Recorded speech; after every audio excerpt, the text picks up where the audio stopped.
নমস্কার বন্ধুরা, বিশাল ভারদ্বাজের 'ও রোমিও' সিনেমাটা কিন্তু রিলিজ হয়ে গেছে। অনেকের ভালো লেগেছে, অনেকের ভালো লাগেনি। বিশাল ভারদ্বাজ আর শাহিদ কাপুরের যে বন্ডিংটা, বিশাল ভারদ্বাজ কিন্তু বলে দিয়েছে ইন্টারভিউ এর মধ্যে যে, "এটা কিন্তু আমার কেরিয়ারের বিশাল বড় একটা সিনেমা। এটা কিন্তু খুবই ভালো একটা সিনেমা।" সেটা কিন্তু বলে দিয়েছে। কিন্তু 'ও রোমিও' সিনেমাটা কিন্তু অতটাই ভালো পারফর্ম করেনি বক্স অফিসে। কিন্তু সিনেমা ভালো হওয়া আর বক্স অফিসে হিট করা এই ২ টা জিনিসই কিন্তু আলাদা একদম। তো আপনারা এই ব্যাপারটা হয়তোবা অনেকেই জানেন।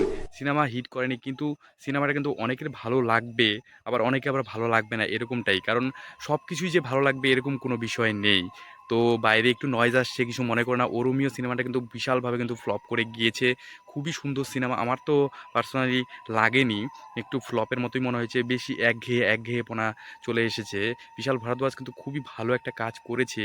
আর শাহিদ কাপুর কিন্তু খুবই ভালো এটার মধ্যে অভিনয় করেছে সেটা কিন্তু আমি নিজে দেখেছি। আপনারা কিন্তু দেখে এই ব্যাপারটা বুঝতে পারেন। শাহিদ কাপুরের যারা ফ্যান আছে অবশ্যই তাদের ভালো লাগবে। কারণ খুবই সুন্দরভাবে শাহিদ কাপুর কিন্তু অন্যান্য সিনেমা কিন্তু ভালোভাবে করে।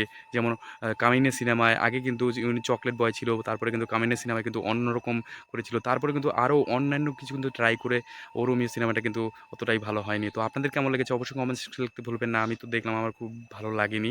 তো অবশ্যই কমেন্ট সেকশনে লিখবে। ভিডিওটা ভালো লাগলে লাইক, কমেন্ট, শেয়ার করবে। অবশ্যই সাবস্ক্রাইব করবে এরকম টাইপের অনেস্ট রিভিউ দেখার জন্যে। আজকের মতো ভিডিও এখানে ছিল। জয় হিন্দ, বন্দে মাতরম।